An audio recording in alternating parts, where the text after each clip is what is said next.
ছবি দেখছেন, মেডিকা হাসপাতালে চিকিৎসা চলছে অভয়ার মা। পুলিশের লাঠির বাড়িতে আহত হয়েছেন, আঘাত পেয়েছেন, সেই আঘাতের চিকিৎসা চলছে মেডিকা হাসপাতালে। আর এর মধ্যেই অভয়ার বাবা তিনি বিস্ফোরক অভিযোগ করেছেন।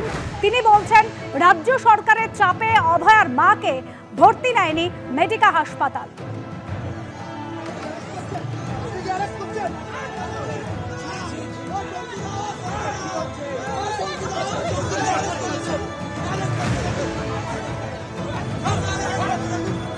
প্রথমে নবান্ন অভিযান, তারপরে অভয়া মঞ্চের ডাকে ছিল কালীঘাট চলো অভিযান। আর যেভাবে অভয়ার মা আহত হয়েছেন তাতে ক্ষোভে ফেটে পড়েছেন ওয়েস্ট বেঙ্গল জুনিয়র ডক্টরস ফ্রন্টের সদস্যরা।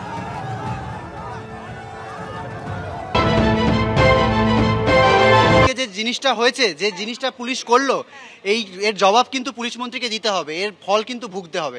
আজকে বাবা মাকে একটা মেয়ের ন্যায় বিচার চাইতে গিয়ে একজন বাবা মা রাস্তায় নামলেন, তাদের গায়ে এইভাবে হাত উঠলো, এই জিনিসটা কিন্তু বাংলার মানুষ সহজভাবে নেবে না। অভয়ার মা বাবার গায়ে আঘাত মানে আমাদের পরিবারের গায়ে আঘাত, উদ্দেশ্য প্রণোদিত। পুলিশের মিনিমাম দায়িত্ব ছিল ওদেরকে সিকিওর রাখা, মিনিমাম দায়িত্ব ছিল। আচমকা লাঠি চালিয়ে দেওয়া এবং সেই লাঠির আঘাতে একেবারে আঘাত পাচ্ছে কে না, সেই অভয়া দিদির মা। এটা আমরা এক বছরে কোনোদিন মানে স্বপ্নেও ভাবিনি। একটা বড় সোয়েলিং আছে যেটা সাবকিউটেনিয়াস হেমাটোমা। এটা কোনো ব্লান্ট অবজেক্ট দিয়ে জোরে মারলে তবেই এই ধরনের সোয়েলিং হয়। আর যেটা পিঠের এই জায়গায় ক্লিয়ারলি বোঝা হয় যে কিছু দিয়ে এখানে মারা হয়েছে। আর হেডে এখানে মেরেছে মানে একটা হাই চান্স কনকাশন ইনজুরি বা ইন্টারনাল কোনো ইনজুরি থাকতে পারে। নবান্ন অভিযানে আহত হয়েছেন অভয়ার মা, ভর্তি রয়েছেন মেডিকা হাসপাতালে।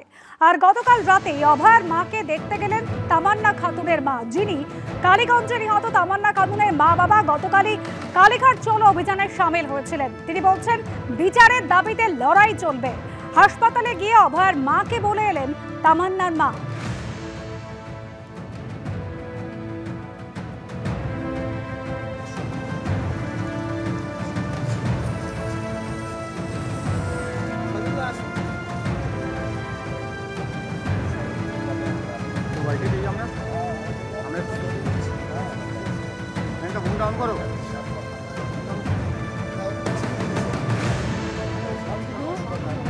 তার কোনো ভাষা নেই, তো শুধু সান্ত্বনা দিয়ে আসলাম, একটু যে ভরসা দিয়ে আসলাম, এই বলে আসলাম যে এই যে বিছানা থেকে তাড়াতাড়ি উঠে সিট ডাড়া সোজা করে যেমন লড়াই করছিলেন সেটাই করতে।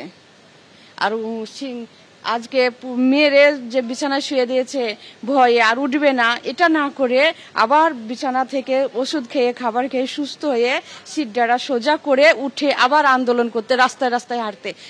হয়তো জীবন চলে যাবে, মেয়েরা চলে যায়, মায়েরা থেকে কি করবে, তো চলে যাবে, তবুও যেন বিচারের শেষ দিন পর্যন্ত লড়ে যেতে হবে।